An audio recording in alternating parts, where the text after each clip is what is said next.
Yo guys, what's going on? Day 2 here.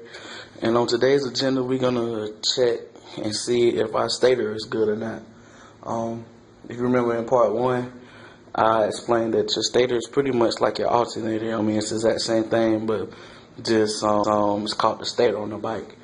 And so we're gonna check it out. So I got my tools down here, tool set, and to check it out without having to take it out of the housing, you're gonna need a multimeter.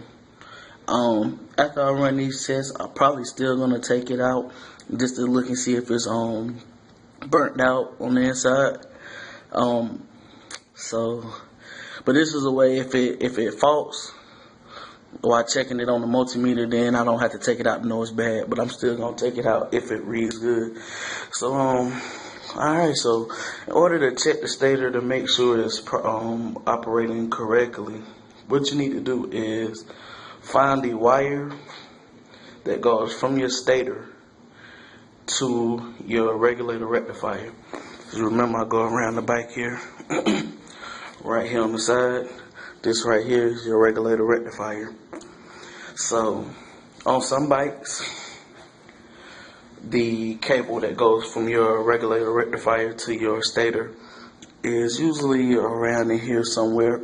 Excuse me. Under the seat near the battery. It could be, but mine is right here above the stator. So what you're gonna do is you can check it with it still plugged in or take it out. For my purpose, I'm gonna go ahead and take it out. So give me 1 second here. Alright, so we got the wire that's coming out of the stator. So what we're gonna do is take our multimeter and we're gonna switch it to ohms. And what we're gonna do here is check. See, it's 3 prongs because it's a 3-phase electrical system. So we're gonna check each phase to make sure it is reading correctly. Each phase should measure within 2/10 of each other if it's operating correctly.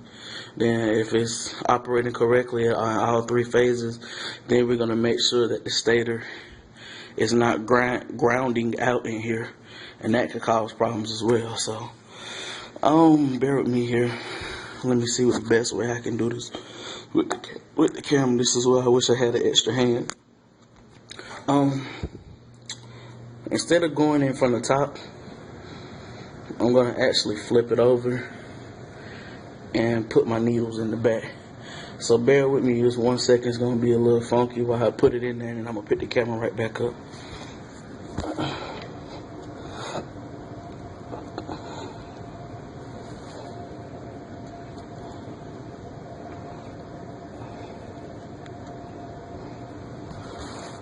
Alright, so I got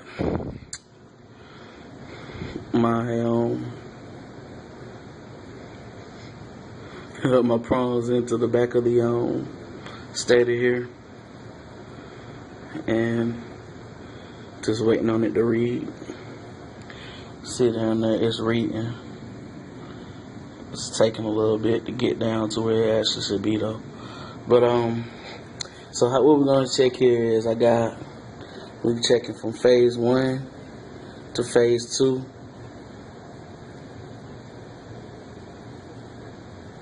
Bear with me 1 second. I'm just trying to see why it keeps jumping around like it's doing on my multimeter. Alright, it finally stopped jumping around. So phase 1 and phase 2 is reading about 0.8, 0.6. It's fine. Like I said, as long as it's in that range, that's fine. It should, when we check all 3 phases, it should be within 2/10 of each other. So what we did was check phase 1 and phase 2. Now we're going to check from phase 2 to phase 3. So we're going to take this black prong out of phase 1. Like I said, I'm sorry for trying to get angles on here so you can see what I'm doing. So we're going to take the prong out of phase 1, put it in phase 2. So now they very directly beside each other, and you can see here it's at 0.6, 0.5, still within about 0.2 of it. It's not really that far off because it was fluctuating between 0.8 and 0.7, so it's still right there in the range. And then what we're going to do is test from phase 2, from phase 3 to phase 1. So what we're going to do is take this red prom and put it at the top where we took the black one out at first. So, and then all of them came out, but it's fine. Putting the phone back on my lap for 1 second while I plug everything back in. Alright, so now we're testing phase 2 to phase 3, coming in at 0.5. So, I mean, it doesn't look bad. Let me test phase 1 to phase 2 one more time.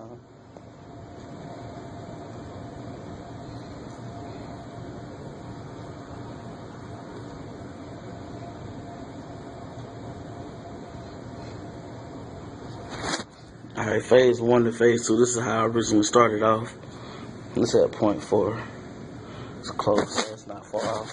Alright, so now what I'm going to do is make sure that it's not grinding out. If I can speak, grounding out. You can do this multiple ways. You can take one of the prongs out and stick it up here on the negative of your battery. Or the easiest thing is just stick it to the middle here.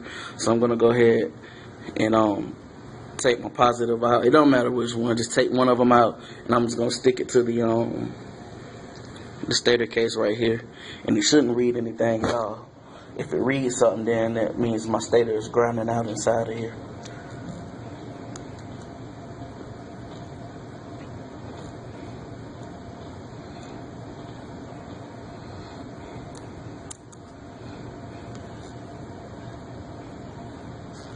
Bear me 1 second here. I'm just trying to get it set up so that y'all can see.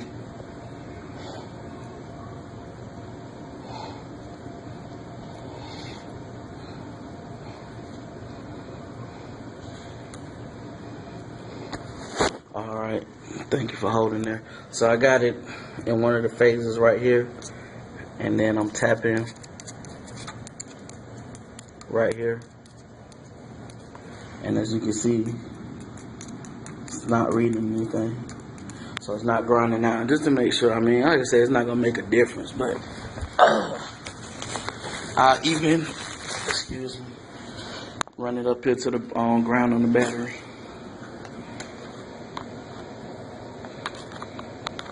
And I got it on the ground on the battery, and it's still not reading anything. So, just looking at it right now, my stator is checking out fine from what I can see. All 3 phases are equal and doing what they're supposed to, and it's not grounding out on the inside. But at the same time, I am curious to take a look in here and see if it's burnt out. So see, there's a bunch of screws around here. 1, 2, 3, 4, 5, 6, 7, 8 screws that's around the stator. Excuse me. So what I'm gonna do is go ahead, take the cover off, and then I'll pick up with the video once I'm done with that. Alrighty. So what I went ahead and did is I went ahead and disconnected my ground from my battery up there. Excuse me. Just like working with a car, you don't want to mess with your alternator while it's still hooked up to the battery. So take the same cautions when you're working on your bike. I had to leave it on at first to test the stator, but now that I tested and I'm actually going to be touching the stator, went ahead and disconnected it up there. Excuse me.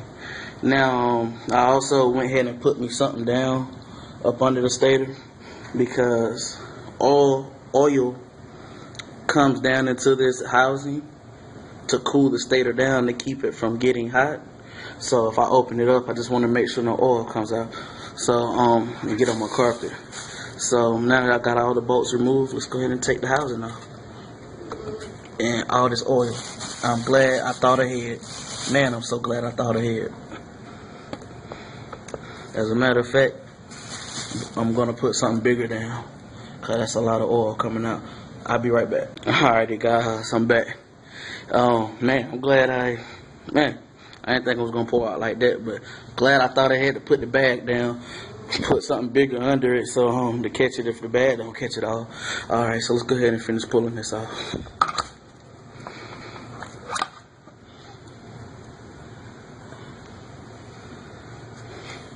Alrighty, here's my stator.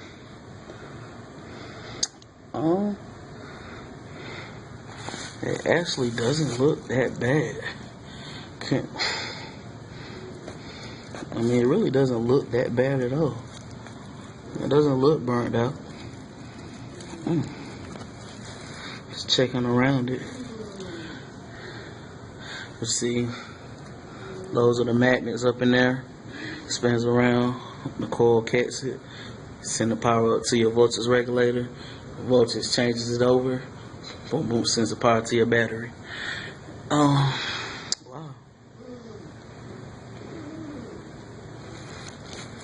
Honestly, even though it tested good, I was ready for a catastrophe for it to be looking burnt out, but it looks very decent.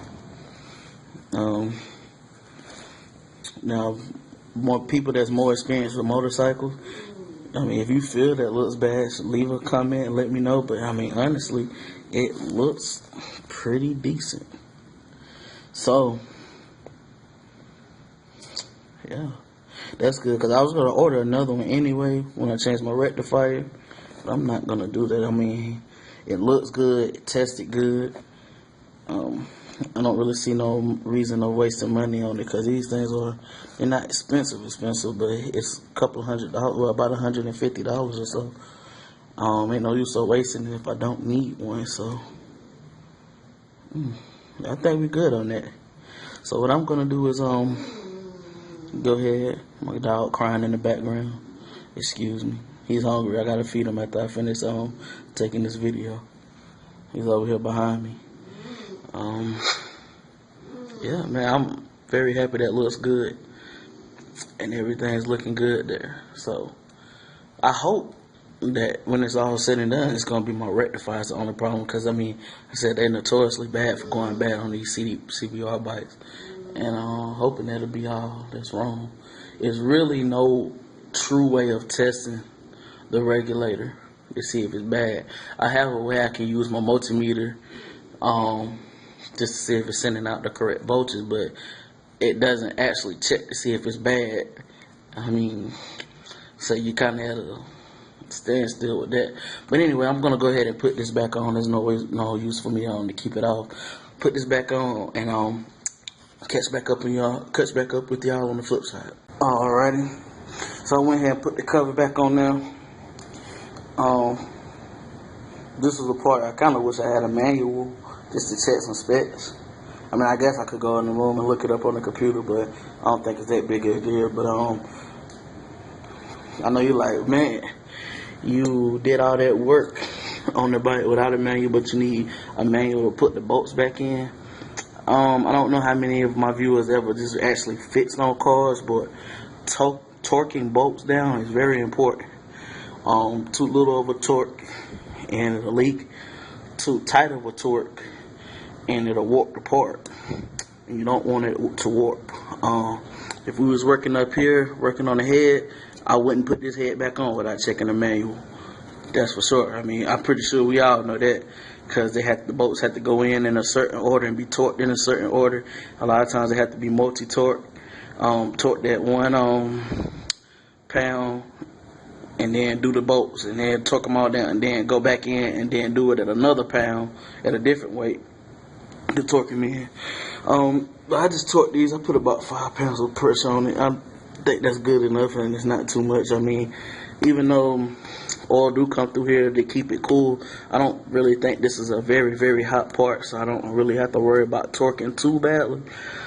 But anybody working on the bike, I would suggest at least looking at a service manual to make sure that you're torquing it down right. Like I said, I didn't have an actual torque wrench, so I'm not very accurate, but I can feel, I could tell about what feels about 5 pounds of torque. And if I did a little bit more, a little bit less, like I said, I don't really think it's gonna be that important. But yeah, so we got that back on. So then going over here to our connector, just want to plug that back in.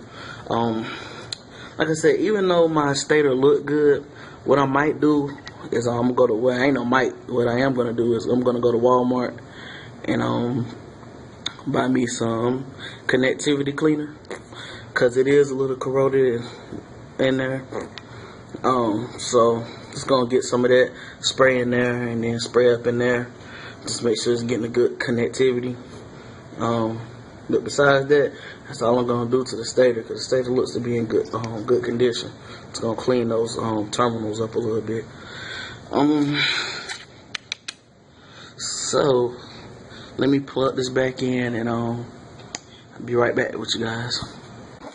Alright guys, so I went ahead and took my regulator rectifier off, and we're gonna do a little testing on this. It's not always definitive, even if it reads fine. It still could be a problem, or so. This is a way you could test it, but the answer is not always definitive. So what we're gonna do is, got the regulator rectifier off of here. Alright, so if you see down inside, you have 5 pros. One is the negative, one is positive, and then these top 3 go to your stator. These are the 3 phases of the stator. I'm sorry, didn't realize the camera wasn't on there good, but yeah, these are the 3 phases of the stator.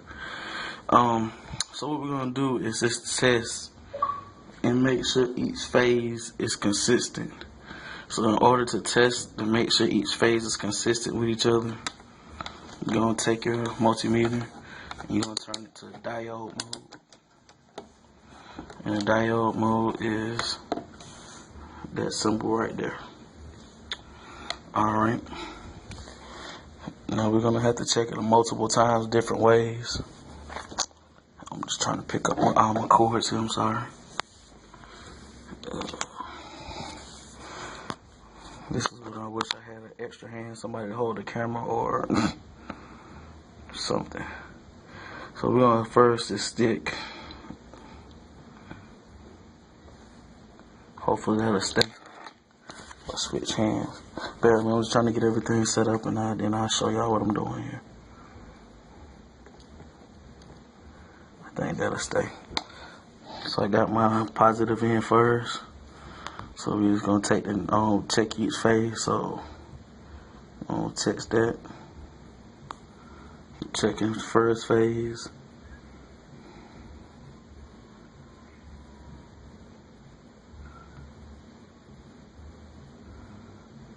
I don't know why this multimeter jumps around so much before it actually gets settled in. I have had plenty of multimeters and I haven't seen that before. But anyway, right now it's about 508, 507. So then we're gonna check. Oh, that was on the first one. Hopefully y'all can see. I tried to put it in front of my windowsill to get the best lighting, and it fell out again. Might have to go to the kitchen counter or something if this lighting is not good. If I can just get the damn thing to stay. Sorry for the camera wiggling. Let me stop the video. I'll be right back. Let me just try to find it. I had it standing up in there now. It won't stay. Be right back. Alright, so I got it standing back up in there now. So yeah, so the first phase on the first one, 508-ish. phase 2,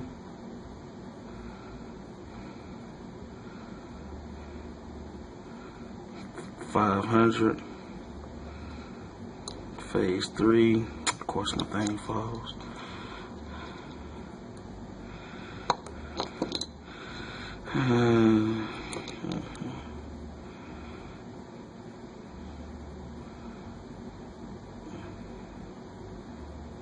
$505. So it's pretty consistent that way. Alright, so this is how I did it the first way. Alright, now we're going to take the positive and move it over here. Like I said, I hope y'all can see everything, because if not, then the video doesn't do no good if you can't see. So alright, now that I got it, the positive over here, I'm going to do the same thing, check each 3 phases. So I'm going to stick it on the first one first.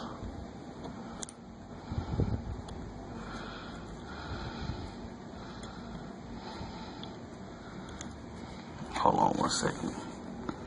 Make sure that it's in here good.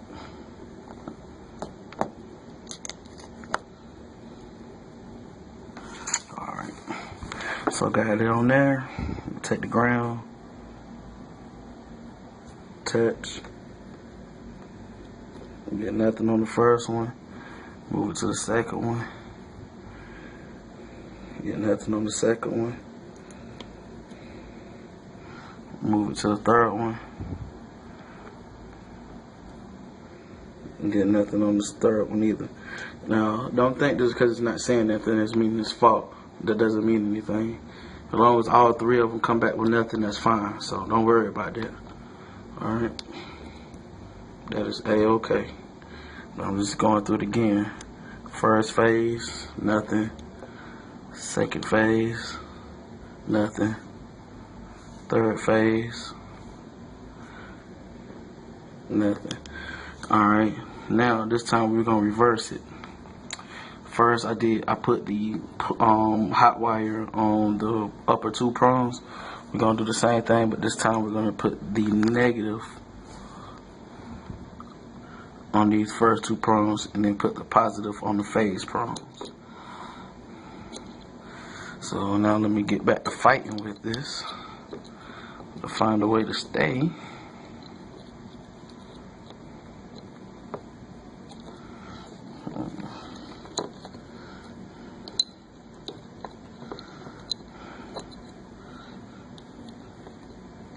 God damn it, this is why E46 Source will never take off as a channel. So unprofessional. God damn it. God damn it, man.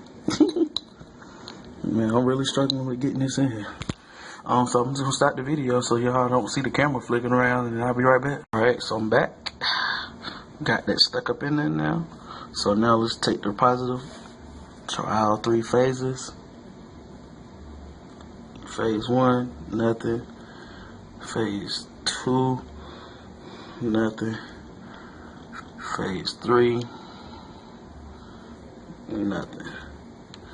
Now take your ground wire, move it down here,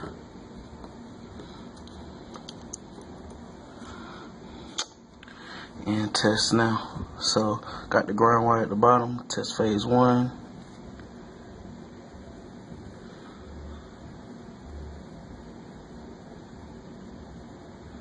One day to get to a number that it'll stay at, so we can have a valid reading.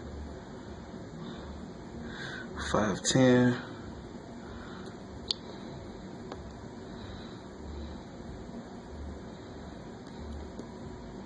I moved it to phase 2 now, sorry I didn't say nothing.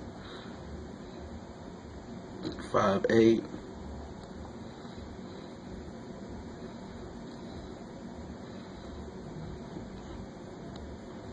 5.1. So I mean,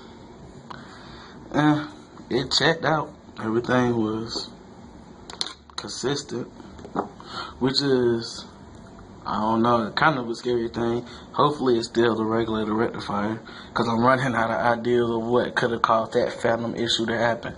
Now I did go through on the bike and just make sure that all the cables were tight. Like I said, I did have to reach down into the engine bay to pull my key out when I dropped it, so maybe I knocked something loose there. I don't know. No, I've ridden a bike plenty of times. That was the first time it happened. I did get a comment on somebody saying check my throttle reset, but it was on an E46 video. I'm pretty sure he meant for it to be on this one. He was talking about that one. Might look into seeing what that might cause.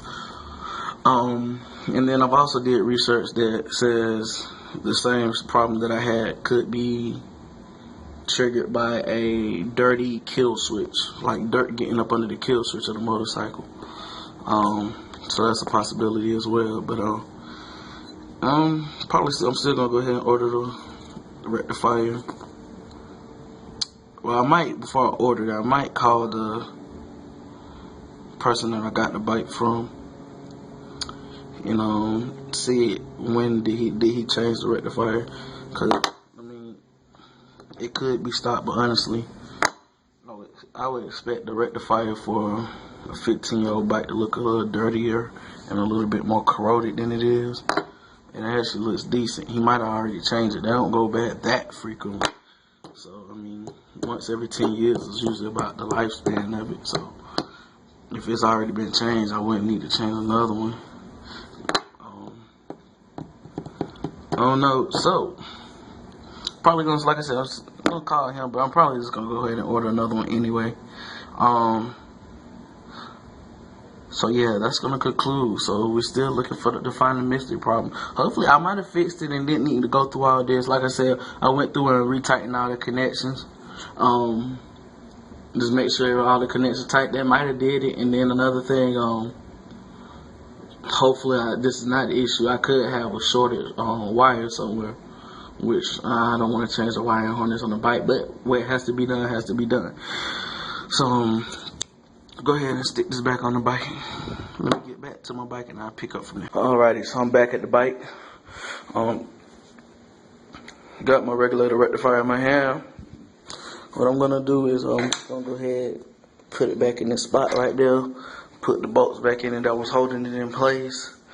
Like I said, if you're watching this video, just because the numbers checked out when I tested this regulator rectifier doesn't mean the rectifier is good.